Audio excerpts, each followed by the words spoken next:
এই মুহূৰ্তত দিব লাইছো এটা গুৰুত্বপূৰ্ণ খবৰ। বঙাইগাঁও জিলাৰ ভাৰতীয় জনতা যুৱ মৰ্চাৰ সভাপতি সঞ্জয় ৰায়ৰ বিশেষ পদক্ষেপ। বঙাইগাঁও জিলাৰ চালমাৰাস্থিত লালমাটি চিগমিক ক্লাবৰ অন্তৰ্গত খেলুৱৈসকলক দিয়ে ফুটবল আৰু লগতে খেলৰ লগত জড়িত সকলো সামগ্ৰী যেনে জাৰ্চি, হেণ্ড গ্লভছ, নেট আদি বিতৰণৰ প্ৰতিজ্ঞাও কৰা আমি দেখিবলৈ পোৱা যায়। বঙাইগাঁৱৰ পৰা news desk report, the north east report.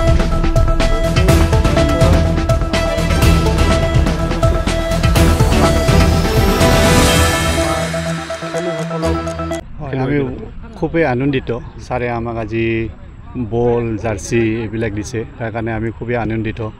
ছাৰে আমাক সহায় কৰি থাকে মাজে মাজে এনেকুৱা, আৰু ইয়াৰ আগতো দিছে ছাৰে, বহুত আমাক সহায় কৰে। আমাৰ ল'ৰাবিলাকক খেলাৰ প্ৰতি বহুত আগ্ৰহ কৰে ছাৰে।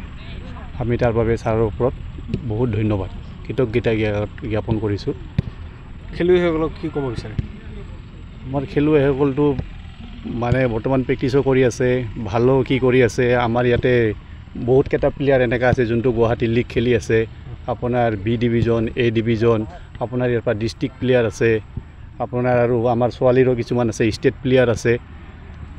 তো ইয়াতে মষ্ট প্ৰবলি এতিয়া ডেভেলপমেণ্টটো ভালেই হৈ আছে আমাৰ খেলৰ প্ৰতি। ভালেই আমাৰ দাদাৰ লগৰ নিচিনা, মানে আমাৰ ওচৰৰে আহি থাকে, আমাক বল দিছে আজি আৰু জাৰ্চি দিব বুলি ক'লে, আৰু এনে সহায় কৰে খেলতো। এতিয়া আমাক ভাল লাগিছে আৰু সেইটোৱে। আজিকালিতো এনেকুৱা সহায় কৰা মানুহেই নাই, যিহেতু আমাক এতিয়া বল দিছে আৰু কৈছে কি জাৰ্চি দিব এইকেইদিনৰ ভিতৰতে, তাৰকাৰণে ভাল লাগিছে।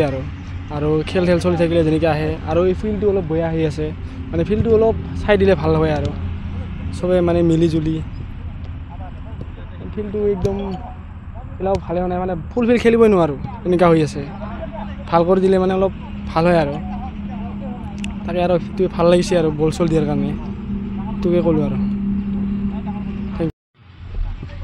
আজি আমি বঙাইগাঁও জিলাৰ যুৱ মৰ্চাই সঞ্জয় ৰায় ডাঙৰীয়াক আমাৰ চিগমিক ক্লাবৰ খেলপথাৰত মাতিছিলোঁ, আৰু সি আহি আমাক বল এটা দিছে, আৰু কেইদিনমান পিছত জাৰ্চি দিম বুলি কৈছে। আমি তেওঁক আজি মাতাৰ লগে লগে আমাৰ চিগমিক ক্লাব ফিল্ডত আহি উপস্থিত হৈছে। ভাল লাগিছে আমাক, ল'ৰাবিলাকো খুব ভাল পাইছে। ফুটবল খেলি থাকে ল'ৰাবিলাক, মানে খুব ভালে লাগিছে। আৰু কিন্তু আমাৰ ফিল্ডটা অলপ মানে বহুত অসুবিধা হৈ আছে, মানে ফুল ফিল্ড খেলিব নোৱাৰে। আৰু আমাৰ সেনেকা মানে আমি যি বনাম সেনেকা হেৰিও নাই আমাৰ, মানে ক্লাবটো আমাৰ এই হেৰিৰ কাৰণে ভাঙি গ'ল, ট্ৰেইন লাইন আহি গ'ল নতুন, তাৰ কাৰণে ক্লাবটো ভাঙি গ'ল। এতিয়ালৈকে আমি ক্লাবটো মানে গঠন কৰিব পৰা নাই। আজি দাদাই আহিছে, আমাৰ ফিল্ডখনো চাল, আৰু ল'ৰাবিলাকো আহিছে, ল'ৰাবিলাকো বহুত ভাল পাইছে দাদাক, মানে বল এটা দিছে। আৰু ফিল্ডখনো এতিয়া তাক কৈছোঁ কি কৰে, অলপ টাইম লাগিব তাৰো, ইমান জলদি আৰু ক'ত হেৰিটা হ'ব, সেইটোৰ কাৰণে আজি বহুত ভাল লাগিছে। আৰু ল'ৰাবিলাকো বহুত ভাল পাইছে একদম দাদাক, আৰু যদি এনেকুৱা হেল্প কৰি থাকে মানে বহুত ভাল লাগিব। এইখিনি কৈ মোৰ বক্তব্য ইমানতে সামৰিছোঁ, ধন্যবাদ। কি ক'ব, আজি ইয়াতে বল উপহাৰ দিছে, ছাত্ৰ ছাত্ৰী খেলুৱৈসকলে বহুত ভাল পাইছে, উৎসাহিত হৈছে, কি ক'ব? যিহেতু মই এটা যুৱ সংগঠনৰ লগত জড়িত, ভাৰতীয় জনতা যুৱ মৰ্চা বঙাইগাঁও জিলাৰ সভাপতিৰ দায়িত্বত আছোঁ। তো বিভিন্ন সময়ত আমি ৰাইজৰ মাজত যাওঁ, বিশেষকৈ যিহেতু যুৱ সংগঠনৰ দায়িত্ব আছোঁ বিজেপিৰ, তো যুৱ মৰ্চাৰ সভাপতি হিচাপে। তো বিভিন্ন সময়ত বিভিন্ন খেলুৱৈকো লগ পাওঁ, সভা সমিতিসমূহত বিশেষকৈ যুৱ বন্ধুসকলক লগ পাওঁ। তো যুৱ বন্ধুসকলে মোক সভা সমিতিসমূহত কৈ থাকে যে দাদা এনেকুৱা যোৱাবাৰ তো আপুনি বল দিয়া আমি দেখা পাইছিলোঁ, তো এইবাৰো দিব নেকি? তো সেই মৰ্মে যিহেতু বৰ্তমান ফুটবলৰ খেলৰ সময় আহি পৰিছে, বিশেষকৈ গ্ৰীষ্মকালীন, আৰু স্কুল কলেজসমূহ বন্ধৰ দিব। আৰু তো এই মুহূৰ্তত মই আমাৰ খেলুৱৈসকলক একোটাকৈ বল দিয়া কাৰ্যসূচী লৈছোঁ। আৰু যোৱা কেইদিনমান আগত প্ৰথমে মই উত্তৰ শালমৰা প্ৰগতি সংঘত ফুটবল বিতৰণ কৰিছিলোঁ 2টা।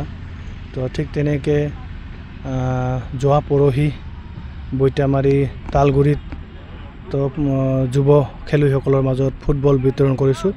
আৰু ঠিক তেনেকৈ আজি এতিয়া উপস্থিত আছোঁ লালমাটি চিকমিক ক্লাবত। আৰু এই ক্লাবত আহি আমাৰ যুৱ খেলুৱৈসকলক লগ পালোঁ।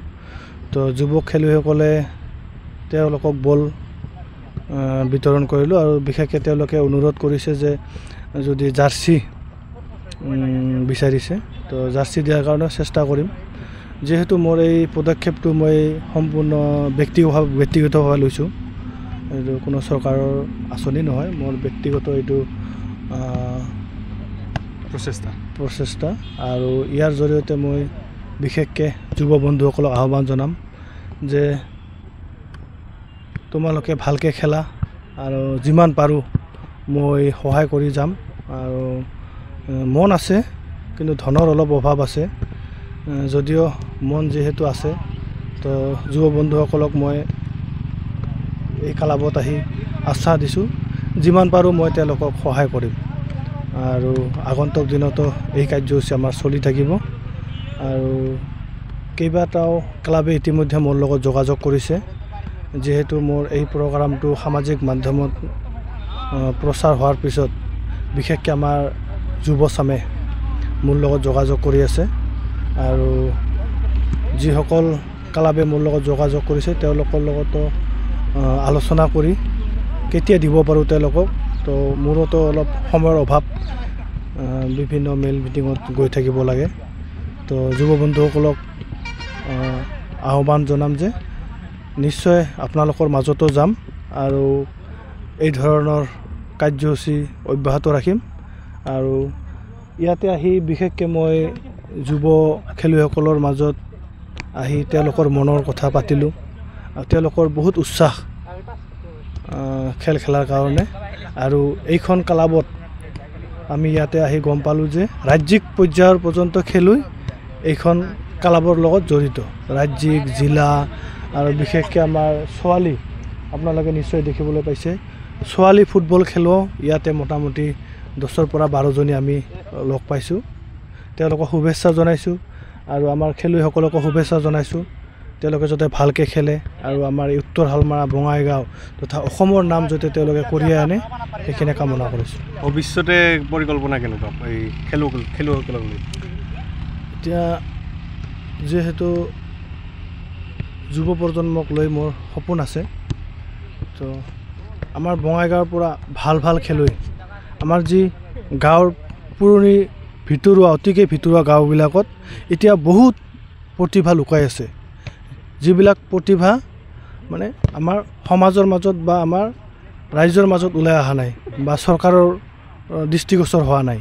এই গাঁৱৰ অতি ভিতৰুৱা খেলুৱৈসকলৰ যি প্ৰতিভাসমূহ আছে সেই প্ৰতিভাসমূহ যাতে আমি ওলাই লৈ আহিব পাৰোঁ আৰু সেই প্ৰতিভা ওলাই আনি আমাৰ জিলা তথা ৰাজ্য তথা ৰাষ্ট্ৰীয় পৰ্যায়লৈকে যাতে খেলুৱৈখিনিক লৈ যাব পাৰোঁ তাৰ কাৰণে মই ভাবিছোঁ আৰু এইখিনি মোৰ চেষ্টা সদায় থাকিব।